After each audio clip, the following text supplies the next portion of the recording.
Hello, welcome to my channel. My name is Desiree, and in today's video I'm gonna talk you through my positive birth story.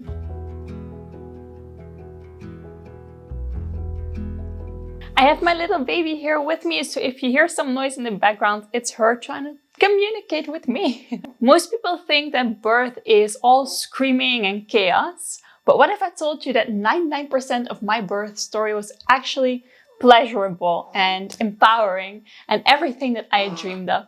Let me take you through my positive birth story, the calm bubble, the movie-like twist, and the magical moment that I finally got to meet my baby girl. I was 42 weeks and 3 days pregnant when I gave birth, but here's the crazy part. I had this deep feeling that she'd be born on the 8th. The number just kept coming up for me, and sure enough, she was born on August 8th at 8:44 p.m. But to tell the story properly, let's rewind to the day before. This was my first time becoming a mommy, and I was beyond ready. On August 7th, I was at the hospital for a blood pressure check, and then it happened. My water broke. Now, movies make it seem like labor always starts this way, but in reality, only 10% of women go into labor with their water breaking first. And guess what? I was part of that 10%. I was with my sister at the time, and we honestly didn't know if it really was my water breaking. So we kind of just looked at each other and laughed at how clueless we really were. Isn't it wild how little we actually learn about the things that matter most in life? After a quick test, the doctor confirmed it. Yes, it really was my water that had broken. It was evening by then, and contractions hadn't started yet, so I headed home, and I was very excited and very ready for the next chapter.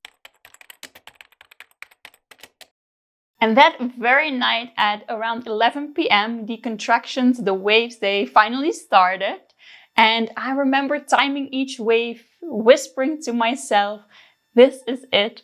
I will be meeting my little girl soon." By morning, my midwife and sister arrived, and my dream birth began to unfold. I'd always dreamed of giving birth in a birthing tub at home, and that's exactly where I spent 99% of my labor.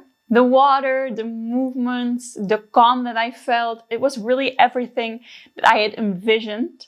And I was really able to stay calm and in my bubble, swaying, changing positions, breathing through each wave. I was so at ease that my midwife later told me that she couldn't even tell when I was having contractions. And she said that she'd actually rarely seen anything like it in her many years of practice. That felt like such a compliment to me, so I really took that in. At one point, I even said to my birthing team, "I am actually having fun." Yeah, we were having fun. By 10:30 in the morning, I was fully dilated, which I actually asked my midwife not to tell me at the time, so she only later confirmed. But I did know intuitively. My labor so far had been fun and easy, and baby girl was so far down that her head was already visible. I had taken on every possible posture imaginable. I had been in the tub, on the birthing chair, even sitting on the toilet, which surprisingly was one of the most comfortable places to be during my waves. The only thing that was missing was my natural urge to push, so I really had to rely on pure strength.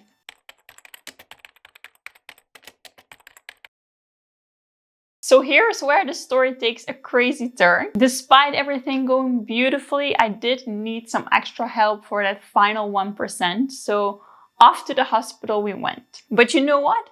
I hadn't actually packed the hospital bag because I was so set on not giving birth in a hospital, but doing it at home. So in a frenzy, my sister and my postpartum doula threw one together and we hit the road. Now, the closest hospital was only a 5-minute drive away, but I had specifically chosen a hospital 45 minutes away because they were much more open to honoring my birth plan. So there we were, me in one car with my midwife, and Mo and my sister in another, when suddenly we hit a massive traffic jam. Yes, can you imagine that? Contractions on the road in the car with a traffic jam and me thinking, seriously, universe, what is happening right now? And then, as if straight out of a movie, a police car appeared. My midwife waved him down and asked him for help, and the officer was so kind, he switched on his sirens and personally escorted us through not one, but actually 2 traffic jams. Sirens blaring, weaving through traffic. We were going so fast. It was surreal. It truly felt like a cinematic scene leading up to the finale. And finally, we made it to the hospital.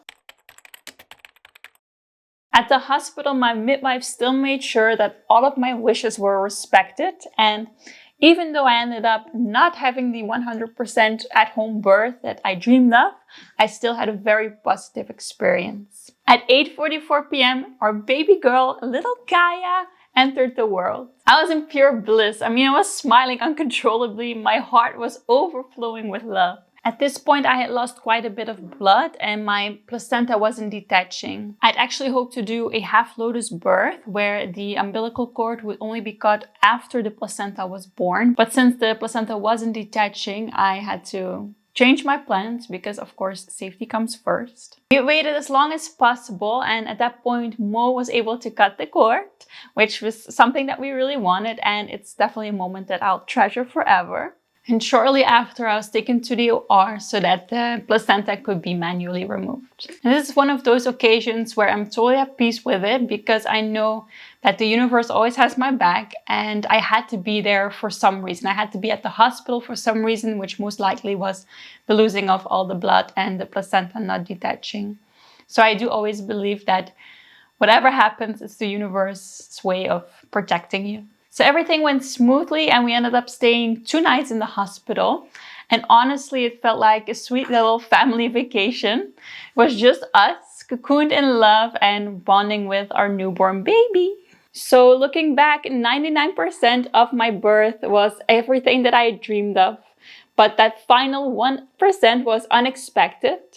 But it definitely taught me something important. And that is that birth does not need to be perfect in order to be positive. So to all the moms out there watching this, whether you've given birth before or you're preparing to give birth for the first time, you are amazing. Birth is powerful, it is transformative, and it is truly magical. So here's to all the mamas and the mamas to be. You've got this. Thank you so much for watching. I hope you will continue to follow along with our journey. There is so much more to come and I hope to see you in a next video. Ciao!